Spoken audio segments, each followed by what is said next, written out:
anything that she might be exposed to, and plus she couldn't do all that walking. And actually, when I saw that one, I was just like, "Whoa, Sora Hickman!" You know, it's just, I don't know, it's just shocking. Yeah. So it is. It's just you just do Okay, not. guys, so I'm enabling feeds and I'm gonna grab this Facebook watch URL and I'm gonna share that with y'all in just a moment. okay, thank you. Yes, ma'am. So It is. It's just you just do not. Okay, guys, so I'm enabling feeds and I'm gonna grab this Facebook.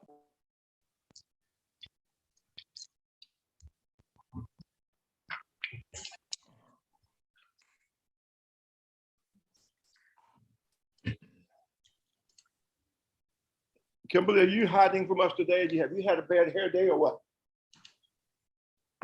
I am in the car. I think I told you I had to take something to my mother. Oh, So, I'm in the I thought car. you already gone and come back. I'm here and go back on mute. Okay. Mhm.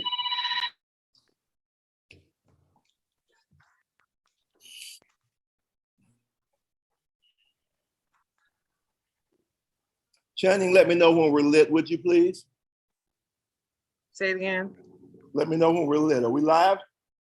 We are. I'm just double checking. So it looks like the YouTube live is working good. To my mother. Oh, So, I'm in the car. you already gone and come back. I'm here and go back on mute.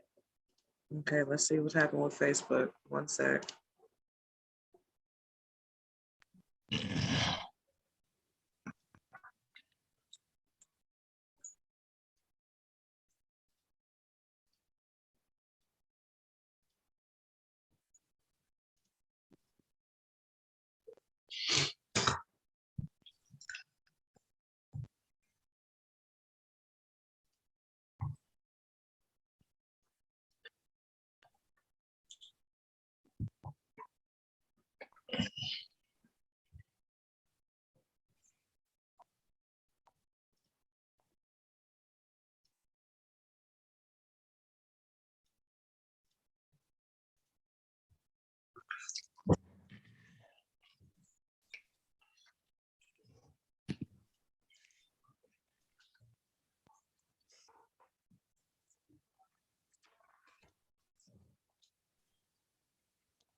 I don't see a live on Yes, Facebook. and we're live on Facebook. I'm following up shortly with that There you go. link. You're just so pretty. I don't see a live on Yes, and we're live on Facebook. I'm following up shortly with that link. Yeah.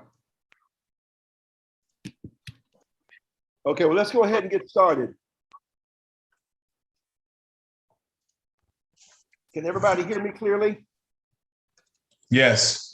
Good evening, everyone, and welcome. This is Vic Bolton from Team Jackson for Georgia, and we're here tonight for a legislative update from our next Lieutenant Governor and the representative for District 64 in the state of Georgia, which is Tyrone and South Fulton, Representative Derrick Jackson. As you know, our legislature has been in for about a week now, and the process was pretty much ceremonial the first few days, but now the work has begun. Bills are being filed and pre-filed, budgets are being put together and presented, and negotiations and discussions are being held around issues that are really important around the kitchen tables of people all over Georgia. So we want to do this on a periodic basis to let Representative Jackson tell us what's going on, give us a pulse of what the tone and the tenor of things is in the hallways down at the Capitol, what kinds of bills are coming through that might be of relevance to people in our area, and also what kinds of things we expect in the future over the next few weeks as we do our 40 days of legislative endeavor. So without further delay, let me introduce you to my friend and the next Lieutenant Governor of Georgia, who also happens to be the state representative for District 64, Derrick Jackson. Good evening, everyone. Thank you, Vic, my friend, for the warm introduction. Here we are, we're kicking off our 2022 legislative session. We kicked it off on January 10th. This past week, we discussed much about the budget, which is our #1 role and responsibility in the Georgia General Assembly. And so in that budget, we discussed public education, healthcare, infrastructure, and several other things. But for tonight, as my good friend Vic outlined, just want to give you some overarching perspective of what we can anticipate this legislative session. Much of this is based on and sourced by pre-filed legislation. Others are certainly identified from Governor Kemp's State of the State address on last Thursday. And then some of the conversation that I've had with my colleagues and on both sides of the aisle. And so the very first point I would like to bring to your attention, in which everyone has been very familiar with, really is around voting rights. It all started and stimulated from Senate Bill 202 last year that it was, went straight down party lines. Obviously, all the Democrats, we voted no against Senate Bill 202, not only because it's very egregious, but we clearly see that this 98-page document clearly is making an assault on everyone's voting rights, in particular, families of Black and Brown communities. And so when you look at this 98-page document, this Senate Bill 202, this legislative session, they're going to go a little bit deeper. For example, there's been some proposed legislation to eliminate drop boxes. Now you're probably asking the question, Representative Jackson, why is this so important? Well, first off, because we're still in this pandemic. We're still dealing with a pandemic that has killed over 30,000 Georgians over the last 2 years. And so drop boxes really enabled us to, one, allow for our citizens to voice their vote, which is their power.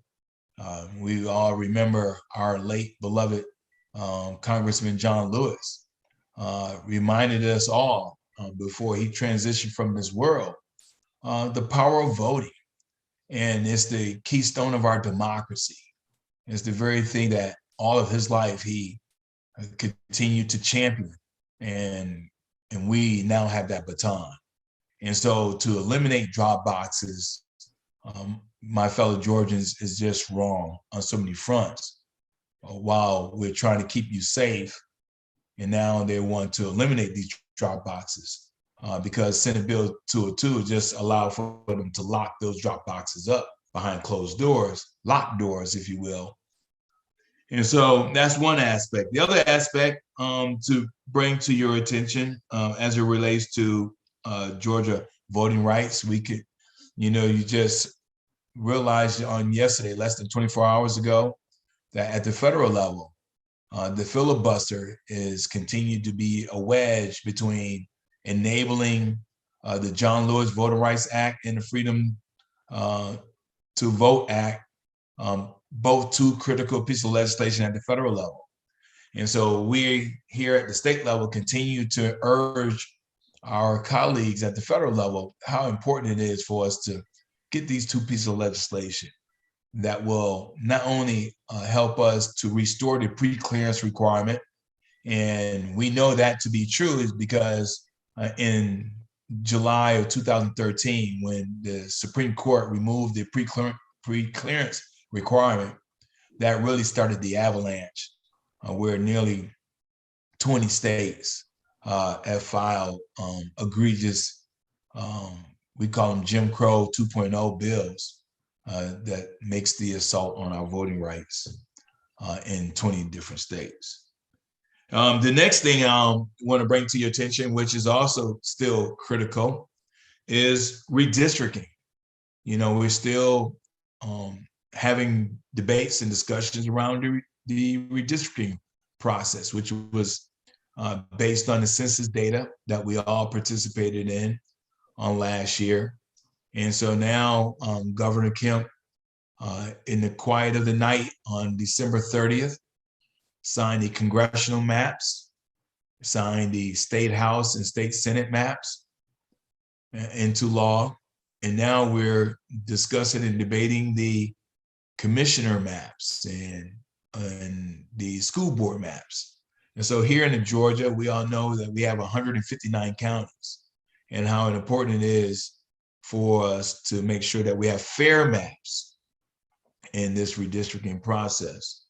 And so, again, we urge our colleagues at the federal level that there's legislation that will help us in this particular fight as well. When you start talking about having fair maps and how these maps should be drawn to allow for our citizens to elect their representatives and not the other way around. We should not be drawing maps to elect our citizens. So these county maps, just so we're clear, as we going to be discuss them during this legislative session, that there is a timeline. Right now, our goal is to get these local maps through the process and to the governor by February 18th. But if we're not able to meet that date, it's going to create more chaos and conflict and confusion in this midterm election when it comes down to March 7th, because March 7th is our qualifying week. And so we got to get these maps all solidified before March 7th. If we don't, then the local maps will be using the district from 2010 census information, which is clearly going to be in contrast to the maps that Governor Kemp signed back on December 30th. And so we have to get this process done the right way, make sure that we get the voice of the people, but more importantly, that these maps are drawn fairly.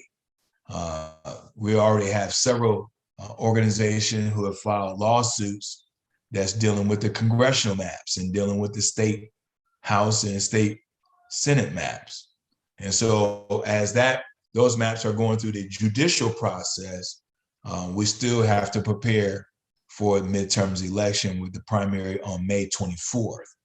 And so there are certain dates that we have to meet in order to make sure that our absentee ballot and just ballots in general are reflecting the right districts, the right maps, the right information, so voters can decide on their representatives for all of these various areas along our state government. If you would, The next- Representative Jackson, if you would take a moment and share with our audience some of the folks who have been affected by this redistricting, so it makes it real for them. You know, when we do the zigzag district thing, we write people into and out of their districts and so on. Just share a couple of the examples of what has happened legislatively. You know, the ultimate goal is to increase the current 8 Republican seats in the Congress to 9 somehow. But just share a couple of the examples, like up in Cobb or down in Albany, of how they have redone some things district-wise. Yeah, that's an excellent question.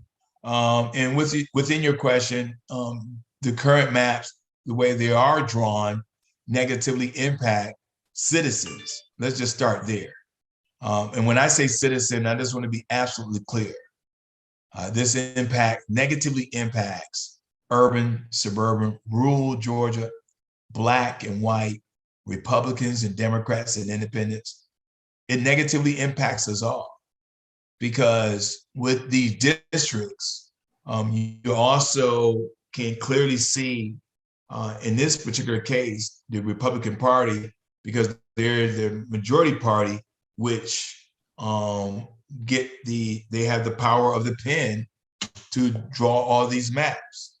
Although Democrats, we also offered up some proposed maps, but obviously none of them were accepted or adopted. And so when you look at the way these maps have been drawn based on the 2020 census, they being Republicans looped in some of our representatives, which can, create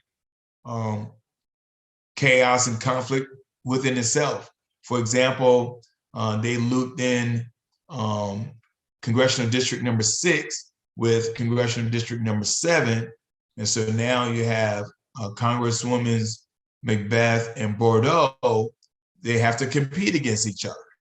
Whereas all before, their districts were not in contest of each other. And so what they've done for Congressional District number 6, for example, they drew it in such a way to dilute it by bringing in other citizens who may not have common interests, right? There are certain particular metrics and thresholds that you try to make sure that these districts represent and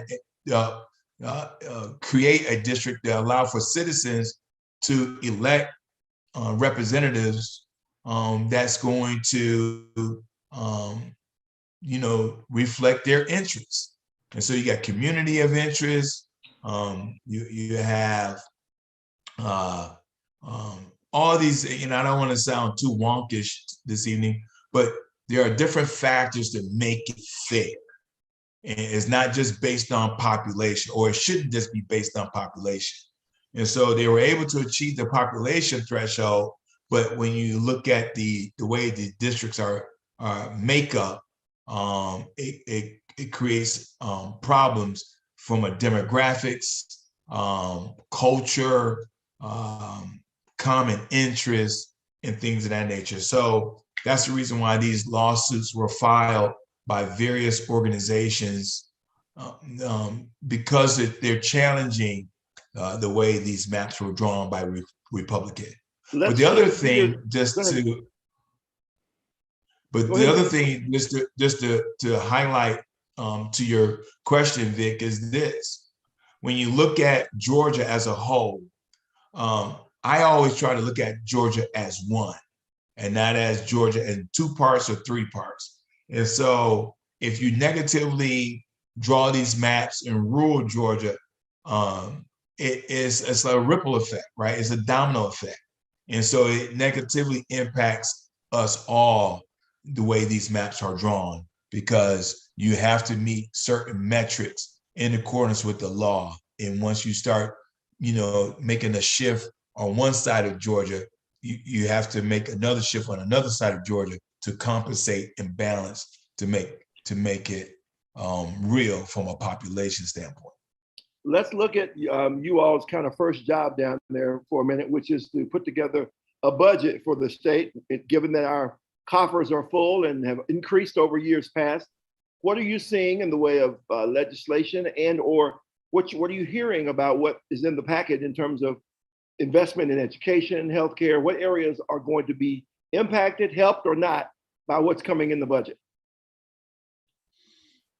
Good question. So that is our number one job in the General Assembly, is to pass a operating budget. It's required by the Georgia Constitution. And so this past week, obviously, there was a lot of conversation around the 2 largest slices of our budget, and that's around public education and healthcare, and how we clearly have witnessed the need for us to make some invaluable investments in our public education. The last 2 years dealing with this pandemic has devastated our children. And when you think about the 1.8 million future leaders of tomorrow in our public education system, the question is, are they properly resourced? Do they have broadband in rural Georgia that will enable them to do virtual learning, much like we're doing virtual learning in urban and suburban areas, like in the Atlanta metro area? And so these dollars, which they are all your tax dollars, we should be able to look at making sure that we have broadband infrastructure across Georgia, connectivity. We need to make sure that all children have the capability to be educated and prepared for 21st century jobs. We need to make sure that faculty, teachers and principals have resources to keep children safe, not just from, the pandemic, but from, gun violence as well. And so, last Thursday, you heard Governor Kemp saying he's going to, again, he's dangling the carrot towards our educators, which they should and most deserving of a raise. But the way you do it during your election year, it should not be a campaign stump speech. It should be real. We should have a real conversation for increasing wages for all state government employees. And so we should increase the minimum wage in Georgia from $5.15 to $15. And that's not even a livable wage. The livable wage, according to some economists, is $27. And so when you talk about the budget, when you talk about public education, when you talk about healthcare, for example, our hospitals, for the most part, are at 89% capacity. And so we got to make sure we properly resource doctors and nurses and physician assistants and others who touch the healthcare system. So that way we can make sure all Georgians, especially the nearly 500,000 Georgians with little to no healthcare, so that they have access to affordable healthcare. So let's have a real conversation about Medicaid expansion. Let's talk about making real investments with the budget to make sure that we keep Georgians safe, keep our future leaders of tomorrow educated, make sure that we don't have dilapidated infrastructure where, roads and bridges and the like are, are taken care of, that we have fresh air to breathe and fresh water to drink. And so all these things are important. They mandated services that our constituents are requiring for us to take care of. The real question for the budget is this, Vic. Are we putting the dollars where we need to put them? Are we taking care of the least of these? Right. Are we making sure that, constituents like, mine, who's a single mother with 3 children, are getting her unemployment benefits and those kind of things? That's what Georgians are asking us to do. And these are real conversations that we need to have, not just around because of the budget and it's required, but also legislation that we are hearing either pre-filed or having discussions under the Gold Dome about critical race theory. Teachers are not teaching critical race theory through K through 12, right? You got to go to law school to get critical race theory, right? But so you can't, square a round peg hole in the manner in which we're trying to do this legislative session. Talk to me about the funding for all of what we're talking about. Traditionally, obviously, revenues and taxes that come from various state sales and services and so forth fund the budget that we're talking about. Word is there's a movement afoot down there to eliminate income tax altogether in Georgia. Does that have any traction at all? And is that a legitimate possibility or just a daydream? Good question. But again, going back to the point that I was making, right? A lot of these conversations that you hear either on the news or read in the AJC, a lot of them are just campaign talking points. They know that our budget is not going to be able to facilitate all these empty promises. So let's have a real conversation around what we should do with Georgians' tax dollars, right? And so last year, our budget was about $27 billion. And then from the federal government, we get about $26 billion. So closely to $54 billion to operate this state. And we need to have dollars in case of a snowstorm or a tornado coming through South Georgia, like it did back in 2017. Make sure we take care of our, farmers, right? And so there's so many different aspects to this budget. And so when we hear things that sort of tickle our ears, all these various programs, right? It requires a financial note. It requires legislation. Some of it requires political courage. And a lot of those who are under the Gold Dome is not going to exercise that political courage, or use their political capital to make good on some of these empty promises. And so I am a strong proponent for teachers getting a raise. There's no reason why our teachers are ranked number 28 out of 50 states for salary. They do a phenomenal job, but they do it on a shoestring budget. A lot of our teachers take, the little bit of money that they do have to make sure that some of their children, get a snack while they're in class, or make sure they get crayons and notebooks. The teachers shouldn't have to be in that kind of position. This is no secret that this type of charity is done in our public education system, but we should exercise the political courage and exercise the capital to make sure that our teachers and our faculty that take care of our babies, to prepare them for the 21st century jobs, we got to properly resource them. It can't just be a campaign bumper sticker. Let's shift gears and talk about another important area that is kind of got lost in all the partisan rancor this last year. There are a gazillion dollars worth of infrastructure investment coming down the pike from the federal act that was implemented in 21. The Infrastructure Investment and Jobs Act will bring billions of dollars into pretty much every state in the union. Georgia, while it loves to tout being ranked #1 for business, is ranked near the bottom for the condition of its infrastructure, its bridges, its roads, its ports and runways and so on. How does that influx of cash happen? What's the timing of all that? Is that money a part of the current budgeting process? And how will that roll out in Georgia?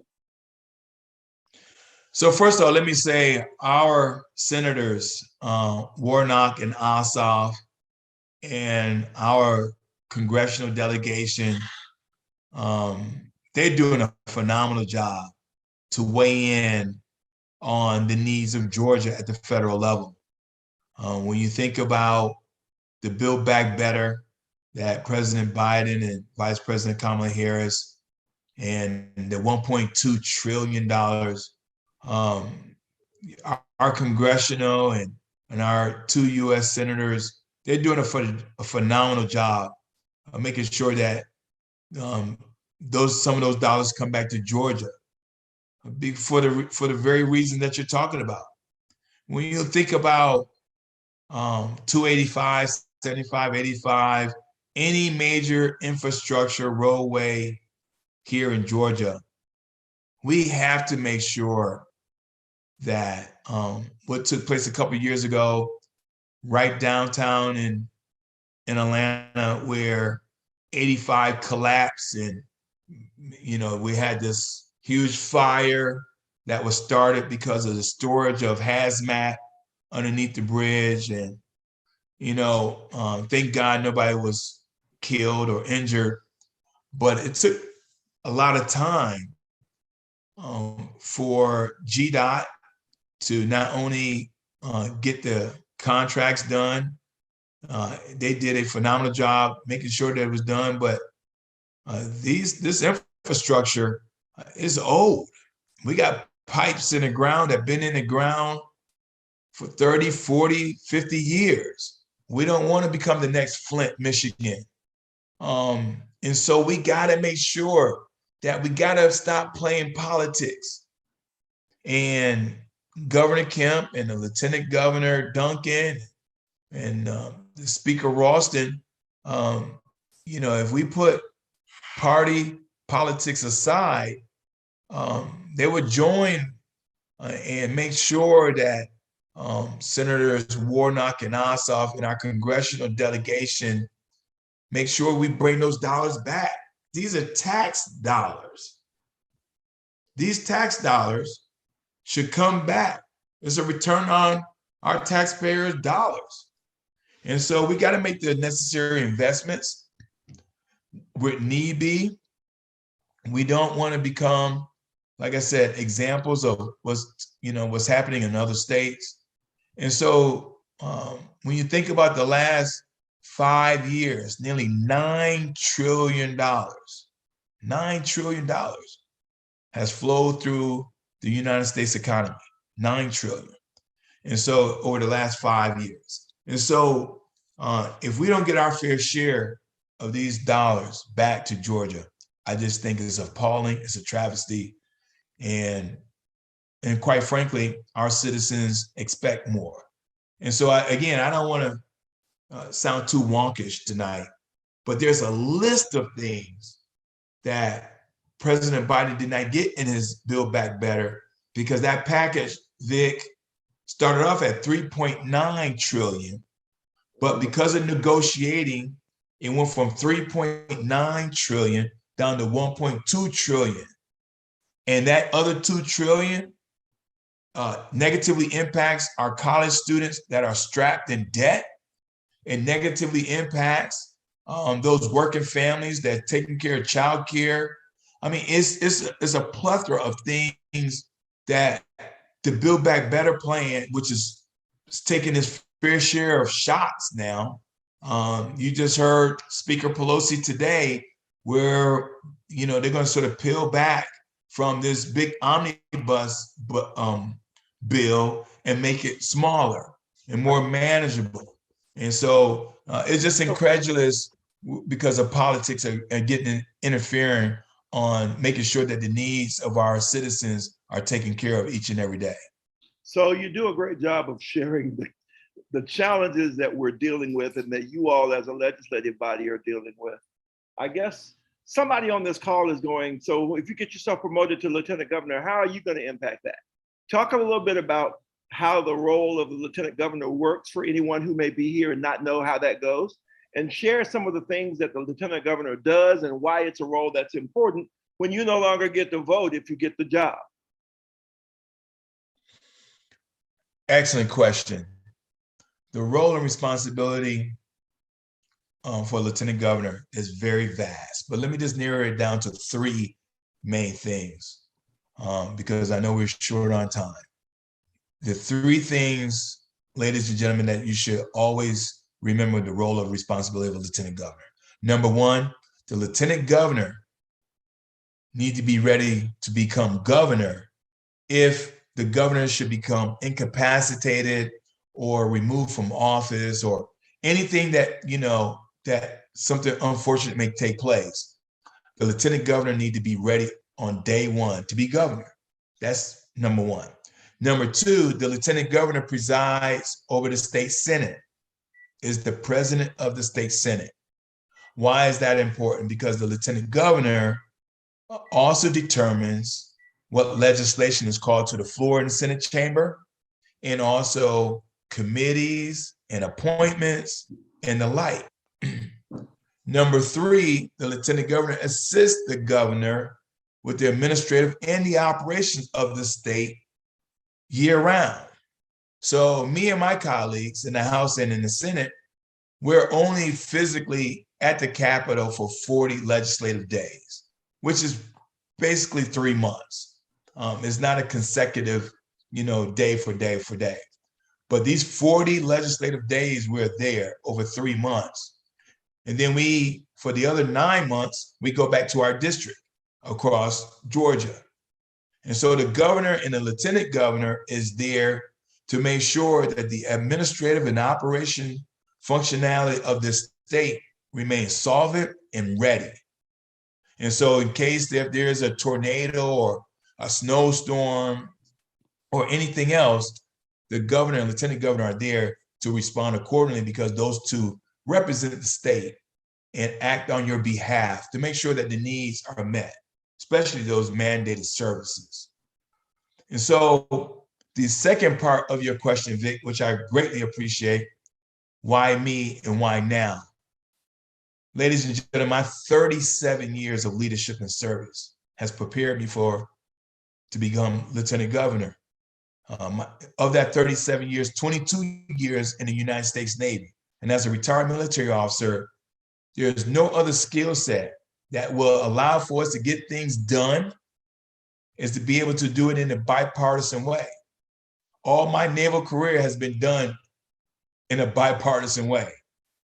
Every ship that I've been on, you always have to operate as one. That's the beautiful thing about the military. We're taught and trained, regardless of walk of life, where you're from, how to get things done, how to achieve the mission the most efficient and effective way.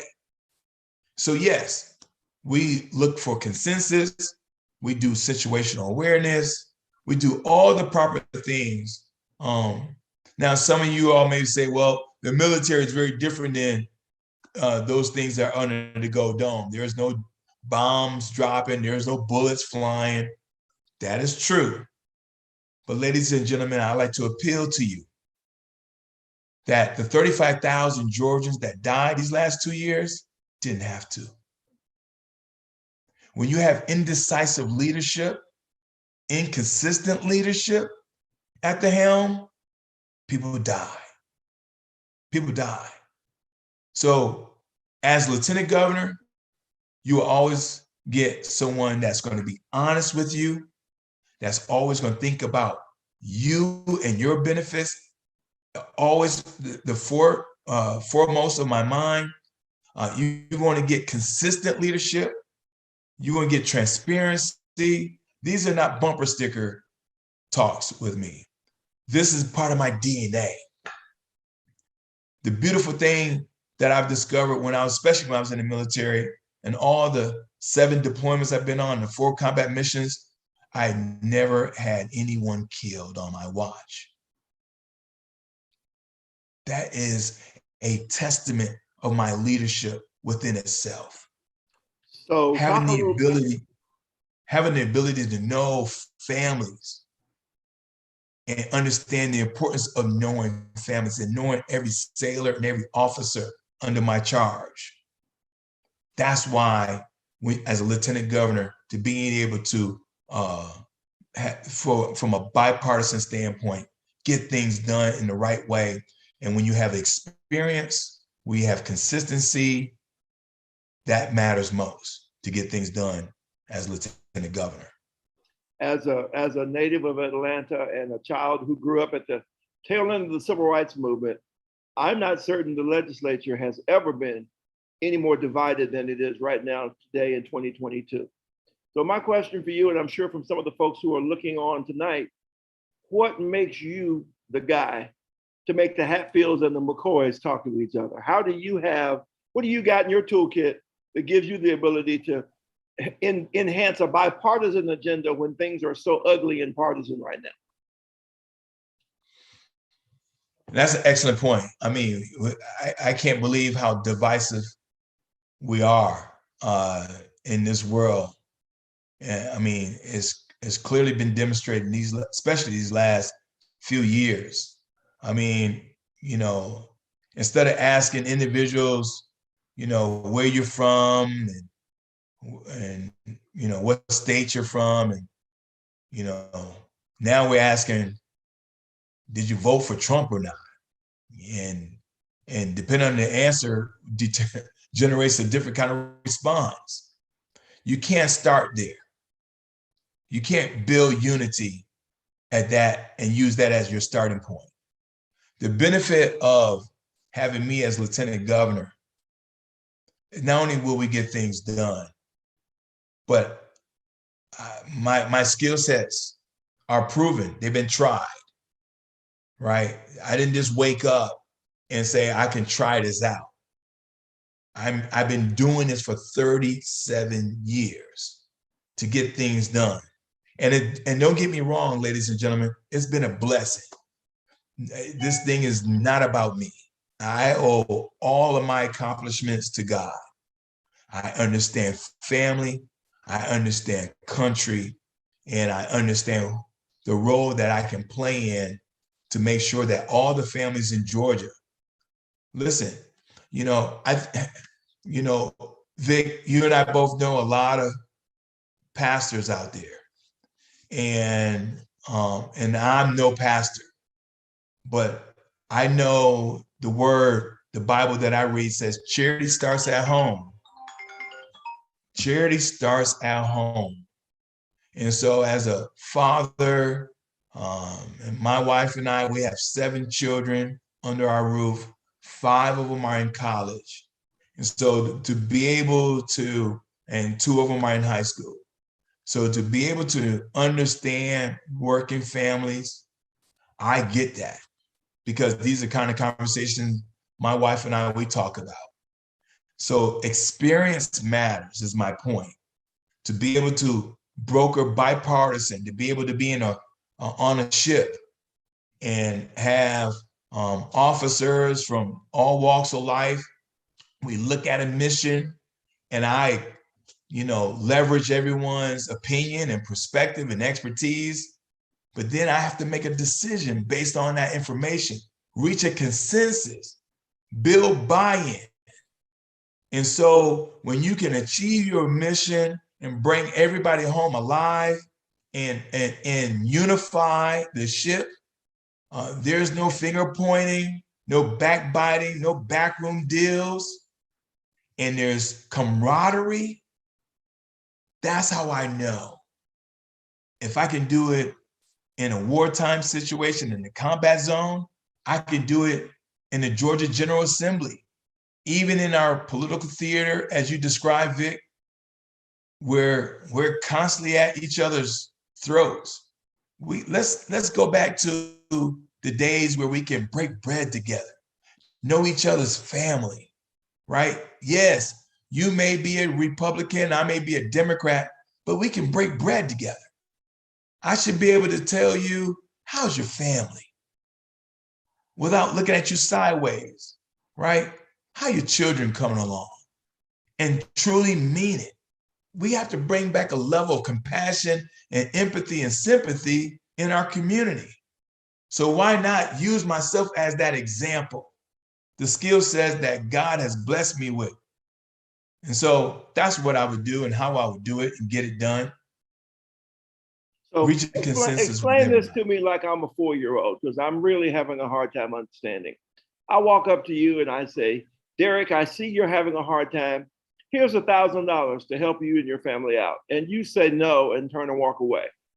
What is it standing in the way of the state of Georgia expanding Medicaid? It looks like the federal government said, here's a pile of money with which to help people stay alive in the midst of a pandemic in your state.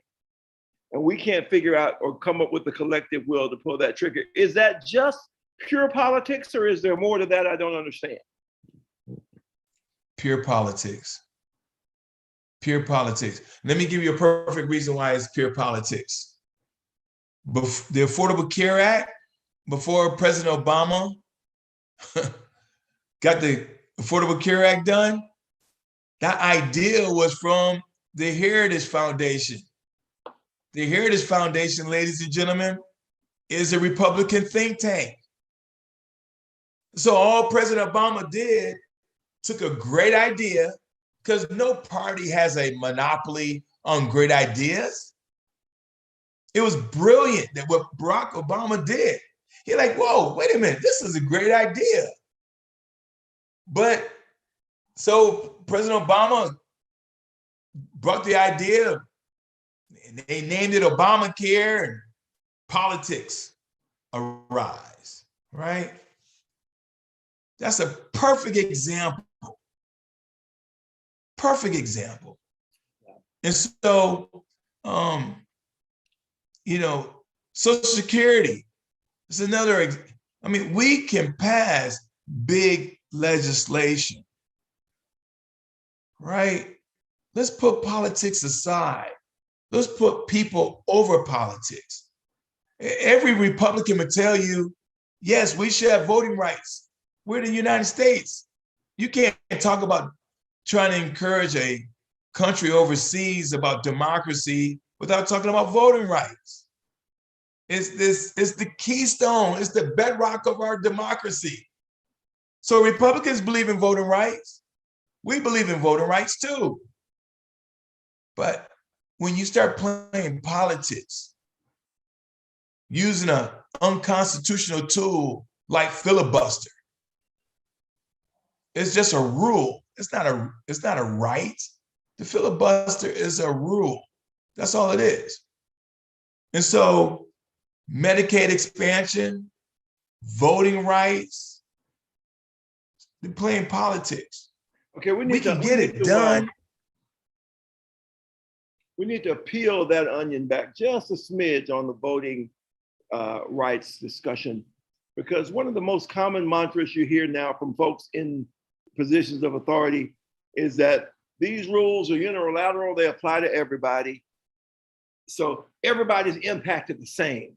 One of the subtleties of what happens with today's voting restrictions is how they impact certain populations to a different degree than they do others. Can you share a little bit about, say, some of the tenets of Senate Bill 202, how it disproportionately impacts people in certain segments of society? So Senate Bill 202 enabled the Georgia General Assembly to do things that they should not be doing. For example, Senate Bill 202 removed from a constitutional officer the role and responsibility of being the chief election officer of the state. And so when you basically remove the powers of the Secretary of State around election, and then you say, now we get to appoint. See, there's a difference between electing someone and appointing someone. And so now the Georgia General Assembly appoints someone to be the head over our election boards. And then they go down to the county level and they start appointing at the election board at that level. Now you're probably saying, ladies and gentlemen, why is this important? Well, look what they just did in Lincoln County. Lincoln County, for example, which is right outside of Augusta, they had 7 precincts, 7. And the challenge on yesterday, they want to reduce it from 7 precincts across the county of Lincoln County down to 1. Now you probably say, okay, well, they got to save money and all these other talking points. Contrary, because these precincts enables each of these communities, again, whites, blacks, old, young, Republican, Democrat. Now, if you remove precincts where individuals, let's say of Black and brown communities, where they're on a public transportation route, and you remove those precincts where they could normally just get on a bus, go and vote, and return home, take care of the business, their civic duty, right? But if you close that precinct, that enabled them to be able to get there by the way of public transportation, and now you put it in a location where they can't get to it, you just disenfranchise that community for no other reason, simply to close their precinct. It's not because of resources. We make sure that you get funded to have a fair, free election. We set dollars aside in the budget. We make sure that the Secretary of State get those dollars. We bought 27,000 brand new machines a couple of years ago to the tune of $104 million. And so this is not a money issue. This is where folks are playing politics because Senate Bill 202 now enabled them to do things that they could not do before. When the Supreme Court removed the pre-clearance in 2013, in July 2013, as soon as the Supreme Court removed that pre-clearance, that enabled bills like Senate Bill 202 to come alive without going through the Department of Justice. That's problematic. Another thing that Senate Bill 202 that negatively impacts, especially communities of color, specifically Black women, is the whole name ID, right? Because you can have one woman named Terry, Terri, and another one spell their name Terry, Terry.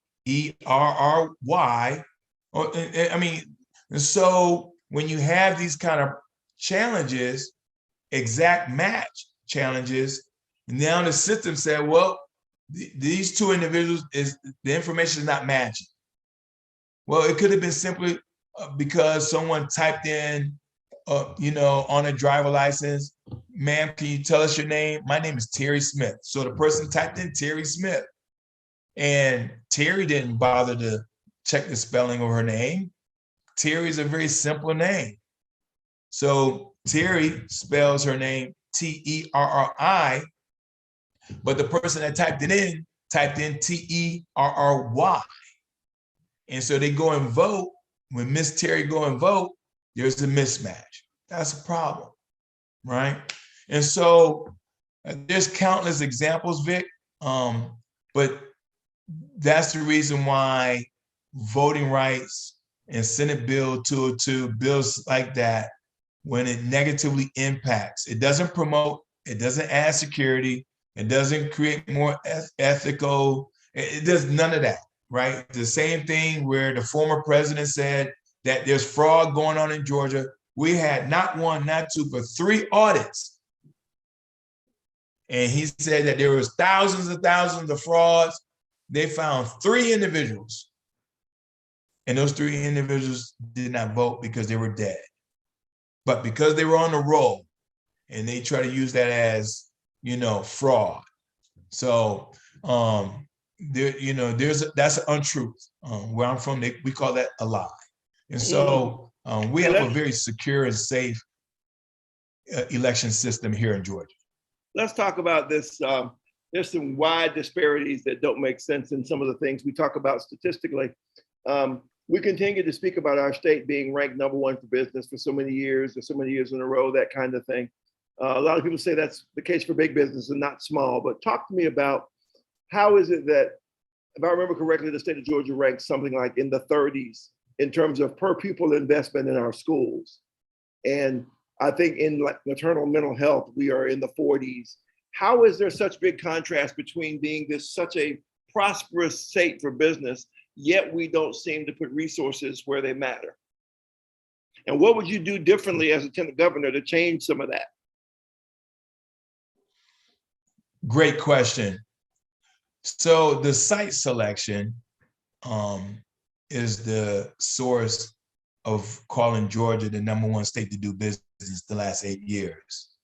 But depending on which periodical you read, Georgia may not be ranked #1 state to do business.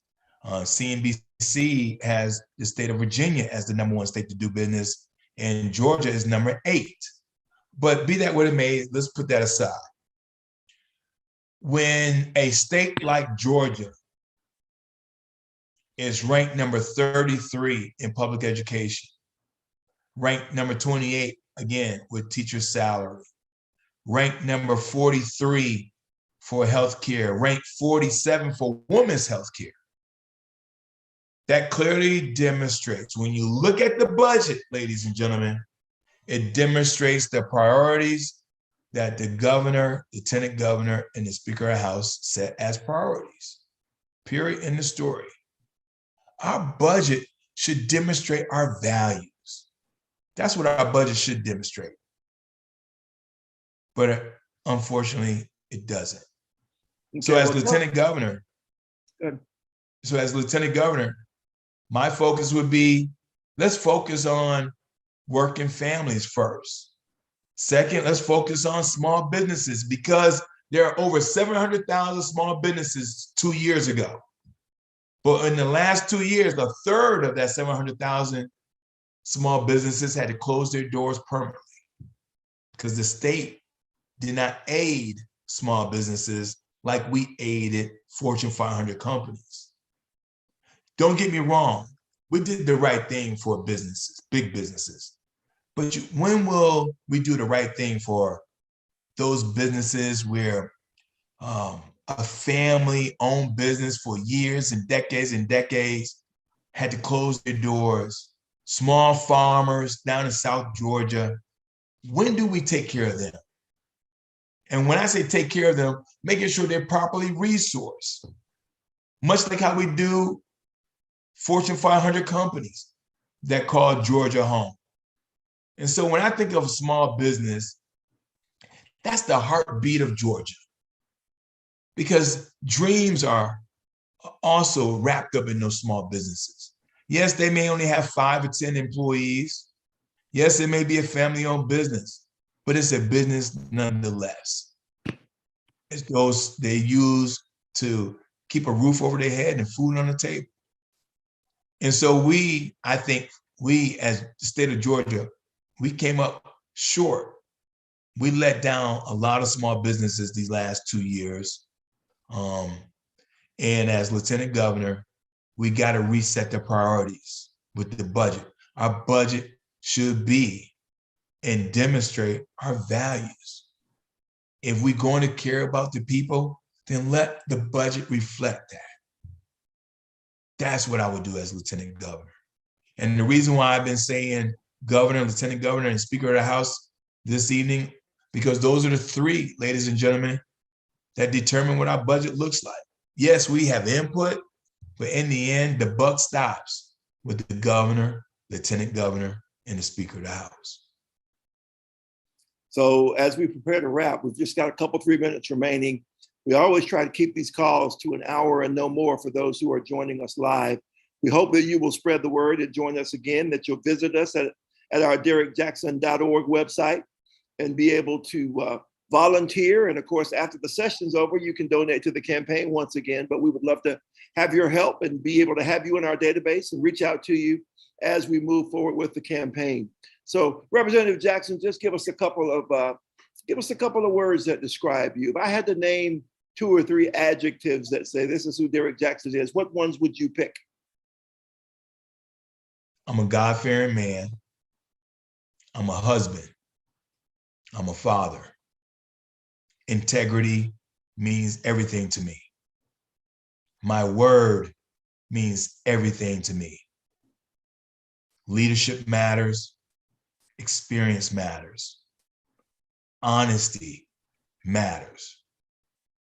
And if we don't discern that, especially in these last few years, I don't know what else will. We got to get beyond playing politics. We got to get beyond just bumper stickers and saying things that we think that constituents want us to say. We just celebrated Dr. King. A lot of leaders at the federal level and at the state level quoted Dr. King on Monday, but did something in contrary to his legacy and to the spirit of Dr. King on Tuesday.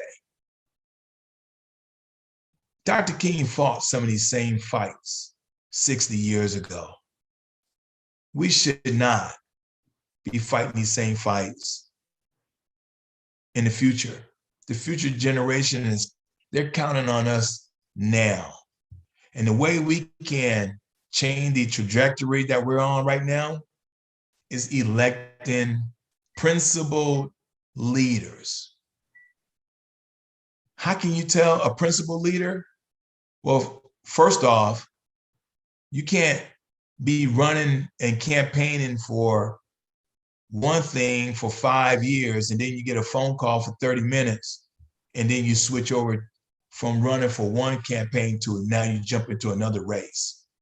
You can't be a principled leader when you quote Dr. King on Monday and you're doing something in contradiction on Tuesday. Your say do and your do must match. They must match. It must have a ratio of 1-to-1. Ladies and gentlemen, I'm just going to say this, and we got a minute left. You have to examine every elected official and hold us all, me included, accountable You can't simply just start at the top of the ticket and go all the way down blindly. We got to really do our research. We got to participate in this government system. Whether we like it or not, we are in this. The day we were born, we became part of it. So why not participate in it? Yep. What your leaders, who your leaders are, will matter most to our society, but more importantly, will matter most to you. I'm all about working families, because without working families, we will not have any tax dollars. We will not have a budget. We will not have a society. The Bible reminds me that we have to be neighborly, good neighbors. That's part of our society. Right. We have to have families. That's part of our society. And so in order for us to make sure that my grandson and your grandchildren, they're not fighting the same fight like Dr. King was 60 years ago, we should not have to answer the question, Grandma, Granddad, what did you do in 2022?